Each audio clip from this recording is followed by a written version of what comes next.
deeply flawed but extremely lovable character, and she knows it. Emma Woodhouse.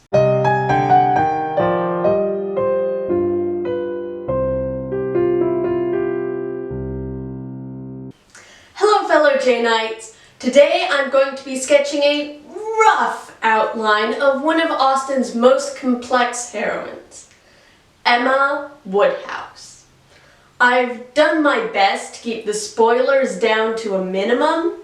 Maybe some other time I'll do a summary of the novel as a whole, but for now we are focusing on Emma, the character.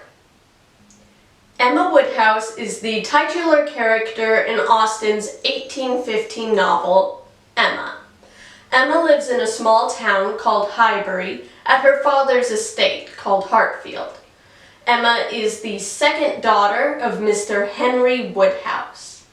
Emma's older sister, Isabella, lives in London and is married to John Knightley. John Knightley's older brother, George Knightley, lives on a neighboring estate to the Woodhouses and is a close family friend. Since Emma's mother died when she was about 5 years old, the primary mother figure in her life was her governess, Anne Taylor, who at the start of the novel has just gotten married to their neighbor and has become Mrs. Weston. Now, as to Emma's personality. The first line of the book describes Emma as Emma Woodhouse, handsome, clever, and rich, with a comfortable home and happy disposition, seem to unite some of the best blessings of existence. Which is a good description of her strengths. Emma is intelligent. She is pretty without being vain about it, and she holds a very comfortable station in life, not only as mistress of her father's house, but also as the leading lady in Highbury society. Emma also comes with some flaws, as any well-rounded character does. Although she is not vain about her appearance, Emma has a very high opinion about her intelligence and discernment.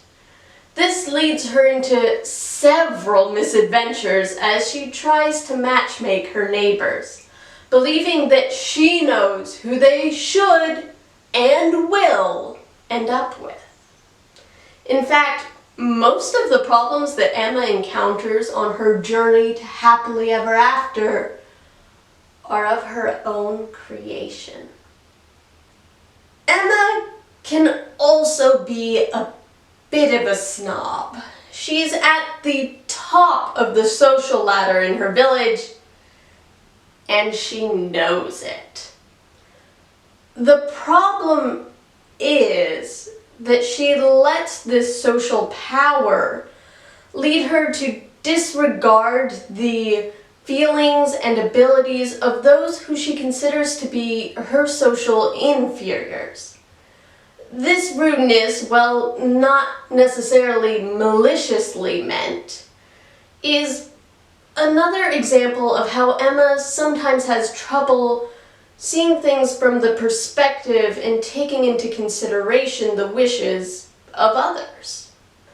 What ultimately redeems Emma Woodhouse's meddling and occasional rudeness is her character growth. With each new scrape Emma gets into, she learns a little bit more about herself, and she uses that new knowledge to slowly improve. Over the course of the novel, Emma learns not to assume that she knows what is going on behind the curtain of people's hearts, and also to see her status as a responsibility. She has the power to set an example of kindness, and by the end of the novel, she learns to do so. Emma Woodhouse is a deeply flawed but extremely lovable character who is one of my personal favorites. The way that she doesn't let her missteps break her spirit, but instead uses them to slowly become the wonderful woman that she can be, is truly inspiring. Let me know what you think of Emma Woodhouse in the comments down below. And until next time, run mad as often as you choose, but do not faint.